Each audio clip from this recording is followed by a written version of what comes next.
તો નમસ્કાર મિત્રો, આજના હવામાન સમાચાર ઉપર એક નજર કરવાના છે, જેમાં હવામાન નિષ્ણાત અંબાલાલ પટેલની આગાહી જાણવાના છે।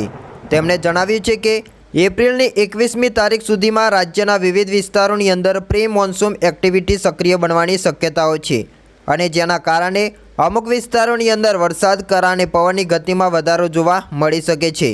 દરિયાના કાંઠાના જે વિસ્તારો છે આ ભાગો માટે ચેતવણી આપવામાં આવી છે। હવામાનમાં પલટા દરમિયાન દરિયો છે જે તોફાની બનવાની શક્યતાઓ છે। જો કે એપ્રિલના 26, 27 અને 28 તારીખ દરમિયાન રાજ્યના તાપમાનમાં નોંધપાત્ર વધારો થવાની શક્યતાઓ છે।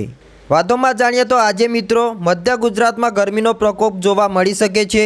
અમદાવાદ, ખેડા, આણંદ, વડોદરા સહિતના વિસ્તારોમાં આજે આકાશ ચોખ્ખું રહેવાનું છે અને કાળઝાળ ગરમી પડે તેવી શક્યતાઓ છે। તાપમાન વિશે વાત કરીએ તો અમદાવાદ લાગુના જે વિસ્તારો છે તેમાં 40 ડિગ્રી, વડોદરામાં 40 ડિગ્રી, મહેસાણામાં 38થી લઈને 40 ડિગ્રી, પાલનપુર લાગુના વિસ્તારોની અંદર પણ 38 ડિગ્રીની આસપાસ તાપમાન જોવા મળી શકે છે। ભાવનગર લાગુના વિસ્તારોમાં પણ 38 ડિગ્રી તાપમાન જોવા મળી શકે છે। તો મિત્રો, નવા હવામાન સમાચાર મેળવવા માટે અમારી YouTube ચેનલને સબસ્ક્રાઈબ કરી દેજો।